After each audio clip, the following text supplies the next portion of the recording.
작년 8월쯤에 끝난 걸로 기억해요. 끝났다는 게 안 믿겼어요. 사실 1,300만 원은 굳이 액수를 찾으자면 저한테 너무 부족해요.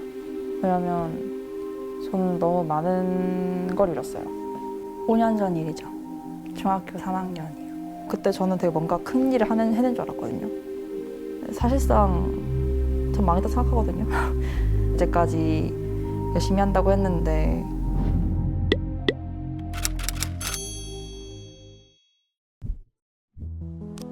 스무 살 된다면 엄청 설레하잖아요. 뭐도 할 수 있고 뭐도 할 수 있고 뭐 저는 그냥 멍했거든요. 나중에서야 20살이 됐네? 제가 재판할 때 17살, 18살, 19살 이때여가지고 그러니까 저는 입시를 완전 접고 재판만 해가지고 제 또래 애들을 못 만나요. 코로나 때는 뭐 했어? 고등학교 때는 어떻게 지냈어? 대답할 수 있는 게 재판밖에 없는 거예요. 나 그때 재판했어. 그 A교사 같은 경우에는 유명했어요. 학급을 가리지 않고 어깨를 이렇게 주무르고 손을 만지고 껴안고 뽀뽀하고 싫다는 뉘앙스를 풍기면 그냥 불쾌하는 걸로 끝나는 게 아니라 가산점을 안 준다든지 그러니까 자기 생리주기를 적으면 가산점을 주겠다. 그렇게 앉아있으면 너 성판매 여성처럼 된다 이런 식으로 얘기하고 제가 3학년 올라가던 해 2월 달에 명예퇴직을 했고 받았던 건 그거였어요. 퇴직을 했든 뭘 했든 간에 사과는 시켜야 되지 않나 싶은 거예요.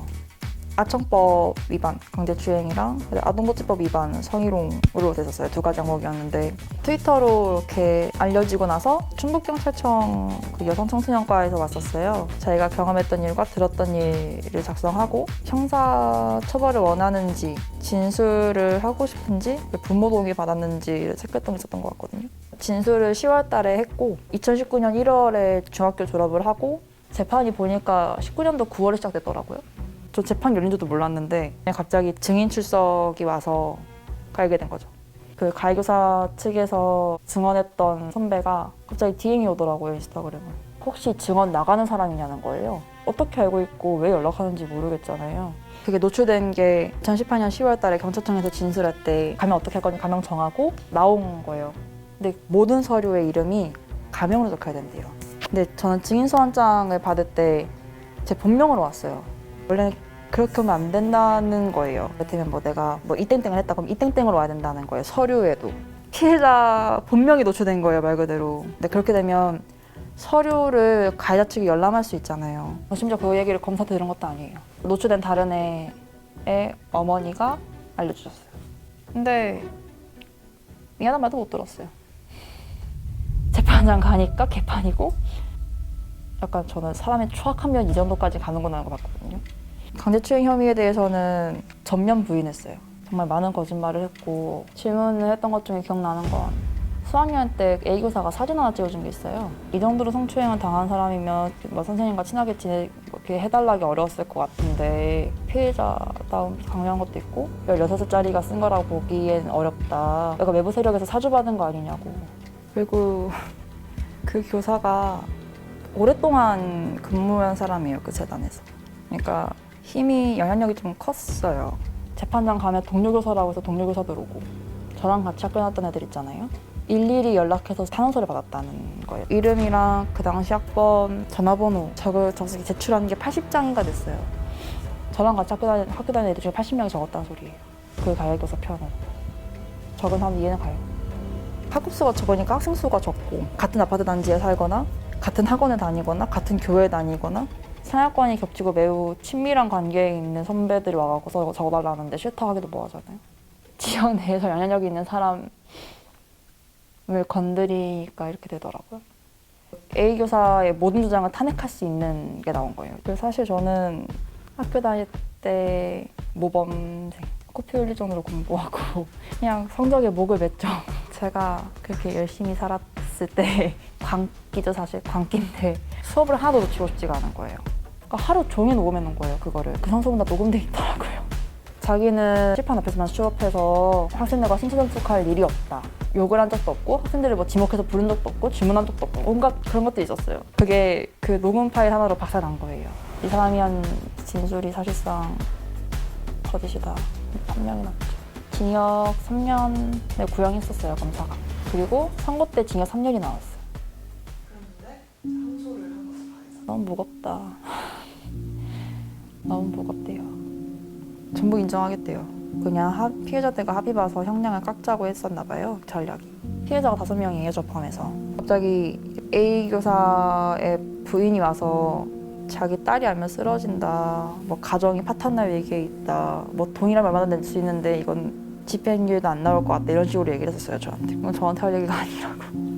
자리에 좀 무마하고 나오긴 했는데 저만 합의를 안 하고 나머지 4명이 다 합의를 해서 참작이 되고 뭐 동료 교사들의 탄원서, 뭐 제자들의 편지 그게 다 인정이 돼서 징역 2년인데 집행유예 3년. 집행유예를 풀려놨어요. 판결 봤는데 옆에 그 가해교사 친척분들이 우시더라고요. 소리 지르고 싶었어요. 말도 안 된다고. 어떻게 그럴 수가 있냐고. 민사소송을 결심하는 하셨어요. 그게 원래는 2심 하기 전에 얘기가 나왔었어요. 가해자를 돕는 고3들이라고 해서 편지가 왔어요. 페미니스트가 원래 그렇게 거짓말을 잘하는 애들이다. 제가 한 지원이 다 거짓이고 제가 고등학교 자퇴했고 정신과 약을 목용하고 가정사까지 그 전부 다 편지에 담겨져 있었어요. 저희 아빠한테 도통이 오고 놀랐던 건 제 친구의 엄마한테도 갔다는 거예요. 편지가. 그러니까 정말 이름만 아는 정도인 애의 엄마한테도 가고 나인 친구가 이렇다. 그래서 애가 이 정도의 정신이 아니다. 얼마나 더 틀어서 모르겠는 거예요. 그 편지가. 누가 보냈는지, 어디서 보냈는지, 왜 보냈는지 심지어 그것도 못 잡았어요. 나 진짜 이럴 거였으면 차라리 죽을 걸 그랬다는 생각? 제가 모든 인간관계 단절했어요.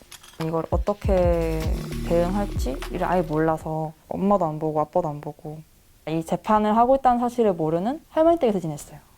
그냥 저를 진정시키느라 바빴는데 근데 그때 마침 그때 전에 스쿠미투 인터뷰했던 기자님이 생각이 난 거예요. 이런 식의 편지가 왔는데 어떻게 해야 되냐 이런 식으로 보냈던 것 같아요. 제 기억에는. 손해배상을 걸어서 그렇게 할 수 있다고 하는데 어떠냐고 여쭤봐 주신 게 전 너무 감사했어요.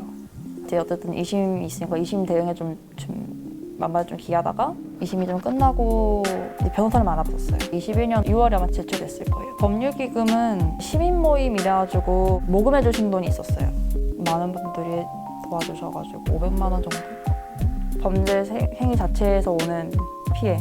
재판 이어나온 할 때도 너무 힘들었고 각종 이제 2차 가해라 해가지고 뭐 재판 때 내가 들었던 얘기, 제출했던 증거들 이런 걸 다 포함해서 잡았어요. 너무 높게 청구하면 힘들어질 수 있다고 해서 한 2천 정도로 했죠. 근데 2천도 안 나왔죠. 1,300 나왔어요. 항소를 했어요. 저희 쪽에서 했어요. 취하돼서 그냥 1,300 확정. 작년 8월쯤에 끝난 걸로 기억해요. 사실 끝났다는 게 안 믿겼어요. 사실 1,300만 원은 굳이 액주를 찾으자면 저한테 너무 부족해요. 왜냐면 저는 너무 많은 걸 잃었어요. 일단은 학창시절이라는 게 없잖아요. 사실 고등학교를 가서도 적응을 못했죠. 고등학교 선택할 때 학교에서 애들이 썼다는 것도 다 뺐어요. 그러니까 추몽여 중에서 버스 타고 한 30분은 가야 되는 그 정도로 힘들었어요. 학교 생활이. 5년 전 일이죠. 트위터 계정을 만들었어요. 처음 의도는 약간 대나무숲 같은 거였거든요. 이제까지 학교 다니면서 들었던 온갖 선처발적인 발언, 뭐 성희롱, 성추행을 얘기하는 자리였던 거죠. 그때 한참 불법 촬영 이슈가 대두되던 때였는데 2018년에 저희 축제 날이었는데 그 음향 담당하시는 분들이 갑자기 핸드폰 들어서 이렇게 촬영을 하시는데 그게 사전에 동의를 구하지 않은 상태였어요. 찍지 말라고 막 소리를 질렀는데 그냥 계속 촬영을 하는 거예요. 그때 무대에 올랐던 애들이 이건 좀 아니지 않냐 이런 문제를 느끼면서 문제 제기를 하자. 그러다가 점점 어쨌든 규모가 좀 커졌는데 좀 갈등이 많았어요. 이걸 왜 굳이 뭐 경찰에 신고를 했다 뭐 이런 식으로 이제 페이스북이나 트위터에서 동급생들이 와서 불링을 하는 경우가 있었어요. 개인 계정으로 이제 자기의 피해 경험을 적었는데 그 밑에 이제 멘션으로 막 욕을 하는 거죠. 여기서 누구인지 드러나면 진짜 나라가 가겠구나 생각을 했었어요. 그래서 고등학교 진학을 했는데 사회 선생님이 오리엔테이션 때 이런 말 하면 밑에 올라가나? 이러는 거예요. 심장이 막 뛰는 거예요. 여기는 제가 다니던 학교가 아니라는 걸 알고 내가 말만 안 하면 내가 한지도 모르는 애들밖에 없는데도 불구하고 선생님의 발언에 대해서 문제 제기를 하거나 내 의견을 얘기했을 때 제가 또 저런다는 식으로 쳐다보는 사람들 제가 걔래 약간 이런 식으로 수군대던 목소리 중학교 때 힘들었던 상황이라고 계속 겹쳐 보이는 거예요. 그러다가 사실 학교 다니면서 한 번 공황이 왔었고 버티다가 한 학기까지만 딱 다니고 그만뒀어요. 대학에서도 그렇더라고요. 저는 몰랐어요. 그냥 저는 거기 못 끼겠어요. 특히 사회학과인데 사회학과에 오게 된 이유, 관심 갖고 있는 것들이나 혹은 지향하는 것들이 사실 그때 재판 때 겪은 것들을 비롯해서 많이 만들어진 건데 그때 2차 가해를 뭔가 그런 식으로 겪고 나서 편지 보내고 이런 걸 겪고 나서 그러니까 내가 지향하는 것들 누군가 물어보면 망설여져요. 혹시 들킬까 봐. 목소리를 낸 걸 후회해요. 그렇진 않은 것 같아요. 사실 후회를 못 하겠어요. 후회한다고 하면 이제까지 괜히 한 것 같고 그래서 후회할 수 없는 것 같아요. 16살의 나에게 해주고 싶은 올 것 같아요. 사실 이거 오래 고민해봤는데 그냥 그대로 잘하고 있다고 해주고 싶어요. 돌이켜보면은 그렇게 얘기해준 사람이 없었던 것 같아요. 그렇게 힘들었는데도 뭐 어떡해요, 이미 일어난 걸. 그때 이렇게 했으면 뭐 달랐겠지 하는 것들은 있지만 그건 의미가 없는 것 같고 사실 저는 그때 뭐 이런 말은 밑에 올라가나 했던 그 사회 선생님이 얘기했던 거 들으면서 그게 조금 쫄긴 하다 보네 했어요. 누군가 경각심 가지고 있으면 다음 사람은 적어도 이 정도는 안 맞겠죠. 그런 생각하면 조금 괜찮은 것 같아요. 1,300만 원에 그 돈 딱 받았을 때 갖고 있자니 약간 생각이 날 것 같은 거예요. 오토바이를 샀어요. 전국 각지를 다니고 있어요. 강원도도 갔다 오고 얼마 전에는 경상북도까지 갔다 온 것 같아요. 너무 행복해요. 사실 저는 모든 인터뷰를 맨날 마지막이라고 생각하고 해요. 이게 진짜 마지막 이런 식으로 하거든요. 이제는 정말 마지막을 좀 생각해야겠다는 생각을 해요. 스크린유튜브 관련해서. 그냥 조금 잔잔한 사람이었으면 좋겠어요. 맨날 너무 들쭉날쭉 너무 파도만 맞고 살아가지고